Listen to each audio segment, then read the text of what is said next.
Olá, gente boa, tudo bem?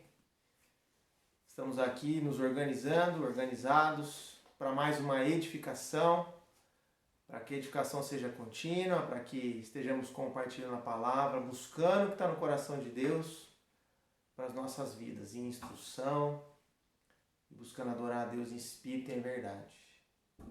Hoje, em especial, quero falar de um capítulo, do mais conhecido, que é o Salmo 91. É o salmo mais conhecido da Bíblia, um dos mais, né?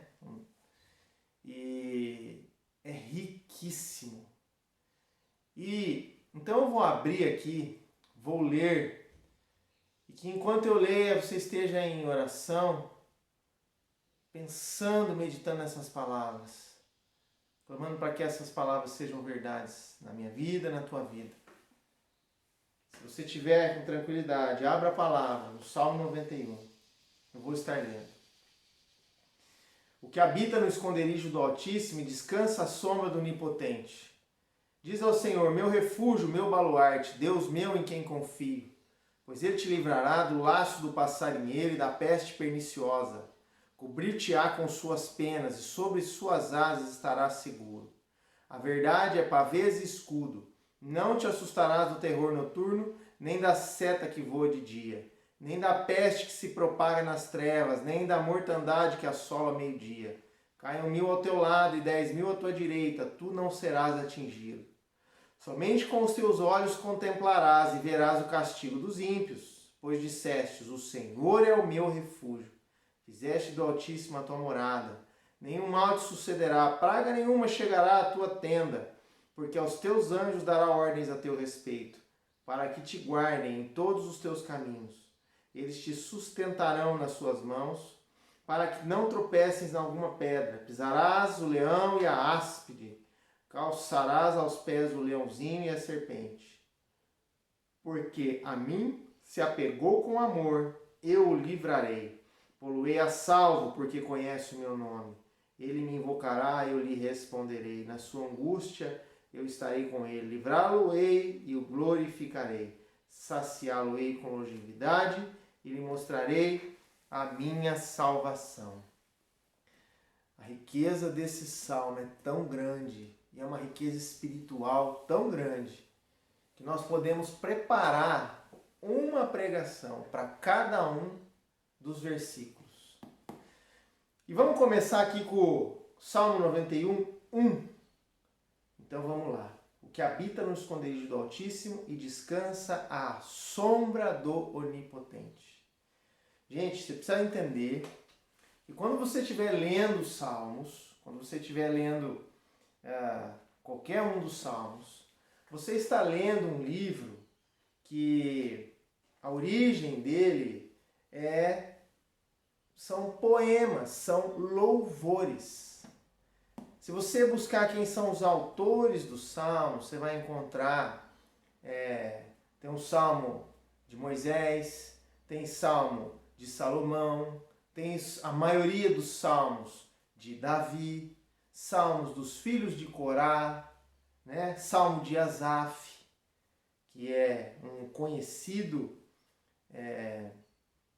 uma pessoa conhecida da parte do louvor dos judeus na época do Antigo Testamento. Então, pessoas que buscavam ao Senhor Deus, assim como eu, como você, elas fizeram poemas, fizeram louvores neste livro que foi compilado. E também tem salmos que não estão dentro do livro de Salmos, mas que são salmos que não foram escolhidos para fazer parte do cânon bíblico. São salmos que realmente foram escritos por pessoas que têm tudo a ver com o povo de Deus, mas não foram escolhidos para estar aqui. Mas esses são os que nos interessam para o estudo bíblico, são os que estão aqui. Então, note o seguinte, nós temos aqui também uma especulação a respeito de quem escreveu especificamente esse salmo, né? mas não se sabe exatamente, os estudiosos divergem entre si, né? Então, nós precisamos entender que salmos são poemas, portanto, eu tenho que interpretar, para que o salmo edifique a minha vida, a alma desse poema. O que é que o poeta, o que é que a pessoa que estava escrevendo a letra da música ou do poema estava querendo dizer a respeito do que estava acontecendo na vida dela, a respeito do que acontecia na vida daqueles que estavam buscando o Senhor assim como nós. Vamos entender? Essa é a alma dos salmos, esse é o porquê, o entendimento a respeito de salmos, né? Então, sob a sombra do Altíssimo, habitar no esconderijo do Altíssimo e descansar à sombra do Onipotente. Vamos entender isso perguntando o que tem a ver essa questão de a sombra. Essa palavra, ela também tem correlação lá no Salmo 27,5. Vamos andar um pouquinho para trás aí. Vai ali no 27,5. No 27,5 está escrito assim, ó. Estou chegando aqui. 27,5 está escrito assim: pois no dia da adversidade ele me ocultará no seu pavilhão e no recôndito do seu tabernáculo me acolherá. No mesmo sentido aí, de proteção de guerra, de proteção da ira alheia, de proteção do perigo. Esse 27,5 aqui, quando ele fala a respeito de ocultará no seu pavilhão, ele me esconderá em algum cômodo feito às pressas para essa finalidade. E no recôndito do seu tabernáculo me acolherá é no esconderijo da onde tem propiciação me acolherá. Aqui está falando justamente a respeito de Deus nos dar proteção da guerra, proteção da ira alheia e proteção do perigo. Quando o 90 vai falar a respeito, o Salmo 91 vai falar a respeito dessas coisas, ele está falando a respeito da proteção de Deus na minha vida e na tua vida. E quando ele está falando a respeito dessa questão de proteção, quando ele está falando a respeito de descansar, ele também está falando alguma coisa que se remete também ao Salmo 32, de 1 a 7. Vamos lá também? Olha lá. Esses são salmos correlacionados com o mesmo tema e a mesma situação. Olha lá. Salmo 32, de 1 a 7, está escrito assim: bem-aventurado aquele cuja iniquidade é perdoada, cujo pecado é coberto. Bem-aventurado o homem a quem o Senhor não lhe atribui iniquidade, em cujo espírito não há dolo. Enquanto calei os meus pecados, envelheceram os meus ossos, pelos meus constantes gemidos todo dia. Porque a tua mão pesava dia e noite sobre mim, e o meu vigor se tornou em sequidão de estio. Confessei-te o meu pecado, e a minha iniquidade não mais ocultei. Disse: confessei ao Senhor as minhas transgressões, e tu perdoastes a iniquidade do meu pecado. Sendo assim, todo homem piedoso te fará súplicas em tempo de poder encontrar-te. Com efeito, quando transbordarem muitas águas, não atingirão. Agora em especial o 7. Tu és o meu esconderijo, me preservas da tribulação e me cercas de alegres cantos de livramento. Quando você quiser proteção espiritual, quando você quiser proteção da guerra, quando você quiser proteção da ira alheia, quando você quiser proteção do perigo, lembre-se do Salmo 91. Ele já começa no versículo 1, falando a respeito desse tipo de proteção que é disponível para aqueles que querem adorar ao Senhor, que buscam ao Senhor em espírito e em verdade. Presta atenção. Habitar no esconderijo e descansar à sombra está relacionado com um lugar onde se passa rapidamente, ficar num esconderijo. E descansar à sombra está mais vinculado a algo onde nós queremos estar constantemente. Então, muitas vezes, nós buscamos refúgio no Senhor, e lá dentro daquele refúgio, nós encontramos lar, morada, algo, alguma sensação, algum pensamento, algum jeito de viver que nós vamos chamar de lar, por ter proteção da ira alheia, proteção de perigo e proteção espiritual.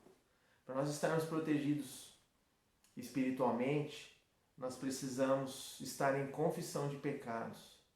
Estar em confissão de pecados é nós estarmos quebrantados diante de Deus, perguntando: Senhor, sonda o meu coração e vê o que eu preciso, onde eu preciso me acertar. E aí então, o acusador das nossas almas não vai ter aonde pegar, não vai ter aonde roubar, matar e destruir nas nossas vidas. Quando eu vivo a vida desse Salmo 91, eu estou buscando uma proteção de algo que pode destruir a minha vida e eu não estou nem percebendo. E quando está falando aqui de proteção à sombra do Onipotente, o Targum, que é um dialeto que foi escrito muita coisa do Antigo Testamento, que o Targum não é o dialeto, né? O Targum é o escrito que tem o dialeto, que é mais antigo do que o hebraico, né? Tá lá, são escritos. Ele está mostrando que a intenção da palavra sombra aqui é algo que está sendo coberto pela sombra de algo grande, alto, que está cobrindo. E então se remete isso à nuvem. Só que aqui está falando a proteção do Onipotente. Irmãos, como que eu faço para estar protegido sobre essa sombra? Para me ver protegido sobre essa sombra daquele que é todo-poderoso? Como que eu faço para perceber essas coisas na minha vida? Jesus fazia isso? Vamos observar como que Jesus tinha claro isso lá na vida dele, né? O dialeto que eu estou falando é o aramaico. O aramaico, que é o dialeto que foi escrito, né? É um dialeto dentro do hebraico. Vamos lá, em João 5,19. João 5,19 está escrito assim. Jesus explica a sua missão. Então lhes falou Jesus: em verdade vos digo, que o Filho nada pode fazer de si mesmo, senão somente aquilo que vir fazer o Pai. Porque tudo que este fizer, o Filho também semelhante o faz. Gente, Jesus, ele tinha muito claro de fazer aquilo que ele via o Pai fazendo. O próprio Jesus não se meteu a fazer coisas para Deus. Ele se preocupava muito, e era claro aqui, em fazer coisas em Deus. E ele estava escondido na sombra do Onipotente. O que é isso, gente? Quando Deus está se movendo, quando Deus está fazendo alguma coisa, não tem principado, potestade, não tem demônio, não tem opressão, não tem nada. Não tem esse negócio da gente achar que Deus vai chegar e vai guerrear e vai acontecer uma batalha. Meus irmãos, aonde Deus se movimentou, meu amigo, as trevas, já sumiram dali faz muito tempo. Se eu caminhar na minha vida observando aonde está essa sombra do movimento do Onipotente. Você já notou quando a pessoa quer ficar muito coladinha na outra, às vezes a gente já até fala que ela é sombra da outra? Se eu caminhar sob a sombra do Onipotente, eu vou caminhar observando, tendo sensibilidade espiritual e discernimento vindo do céu, para eu saber o que Deus está fazendo na minha vida, na vida das pessoas ao meu redor. E aí então eu vou realizar algumas coisas, fazer algumas coisas segundo o que Deus está fazendo. Como que eu faço para ter entendimento a respeito disso? Preste atenção no movimento de Deus na tua vida. Olha só, se você for um pouco para cima e observar a sua vida de cima para baixo através do seu pensamento, você vai começar a ver o teu passado, o teu presente e o teu futuro. E eu tenho certeza que assim como eu, teve muitos momentos em sua vida que você foi livrado de perigo. Teve muitos momentos em sua vida que Deus colocou pessoas na sua vida que vieram para te ajudar. Tá certo que o inimigo coloca a gente para vir, que parece que vai ajudar, no fim atrapalha e complica, né? Mas Deus também coloca gente boa na tua vida e na minha vida, para abençoar. Gente que te ajudou, gente que abençoou a sua vida, gente que te ajudou no teu sustento, gente que te ajudou na hora de dar trabalho, gente que te ajudou na hora de ser honesto, gente que te ajudou abrindo os seus olhos.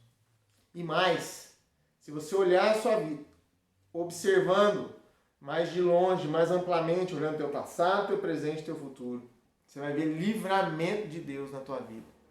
Situações em que você estava se vendo, eu estou falando isso porque eu vejo isso na minha vida, na vida de muitas pessoas ao meu redor. Situação onde você estava se vendo sem saída e aparece uma saída. Situações onde você estava se vendo sem condições e aparece uma condição. Então, eu preciso olhar o movimento de Deus na minha vida. A sombra do Onipotente passando por perto, espantando tudo que há de ruim e aparecendo uma oportunidade, e aparecendo uma porta, e aparecendo uma possibilidade, e acontecendo um livramento do mal. Tem certeza que nesse momento sua mente está pensando a respeito de algo nesse sentido. Foi o Senhor se movimentando e a sombra do Onipotente passando sobre a sua vida. Viver sob essa perspectiva de Salmo 91 é habitar e pensar na minha vida de forma que eu vou entender os caminhos que Deus tem conduzido na minha vida para me livrar do mal, para me abençoar e para fazer com que eu cresça buscando a espiritualidade, sendo mais conveniente que Deus cresça e eu diminua, que o Senhor cresça e eu diminua. Então, em nome de Jesus, você viva sob a proteção do Altíssimo, em confissão de pecado e dentro da visão do movimento de Deus na sua vida e na vida das pessoas ao teu redor. Nós precisamos interpretar esse salmo, buscar essa palavra, para podermos entender os contextos da nossa vida, o que o Senhor está fazendo na nossa vida. Então que Deus te dê discernimento, paz, para que você consiga entender o que Deus está fazendo na sua vida neste momento. Vamos orar? Santo Deus, em nome de Jesus, eu oro por todos os que vão ver essa palavra. A começar em mim, Senhor Deus, gera, pelo amor do nome do Teu Filho amado, um quebrantamento, um discernimento tal na nossa vida para nós entendermos o Teu movimento na Tua vida. Obrigado por todas as vezes que o Senhor nos livrou. Obrigado por todas as vezes que o Senhor nos escondeu no Teu esconderijo para que passasse a calamidade, a guerra, a ira das outras pessoas sobre a nossa vida. Obrigado porque o Senhor nos livrou do mal em determinadas horas e o resultado foi diferente daquele que nós achávamos que ia acontecer. Em nome de Jesus, nos dá essa perspectiva de João 5, onde Jesus fala: primeiro eu vejo o que Deus está fazendo, para depois eu me movimentar. Senhor, se nem Jesus se atreveu, então nós queremos nos atrever a simplesmente estar quebrantados diante do Senhor em confissão de pecados. Nós declaramos que somos pecadores, necessitados do Teu discernimento, necessitados de ver onde o Senhor está, o que o Senhor está fazendo, para poder desenvolver a nossa vida, para poder dar certo nessa terra, porque o Senhor venceu o mundo. Oramos assim em nome de Jesus Cristo de Nazaré. Amém. Amém. Que Deus te abençoe, te encha de sabedoria, te encha da presença de Deus, para que cada dia mais você o conheça e o faça conhecido. Um grande abraço e até a próxima.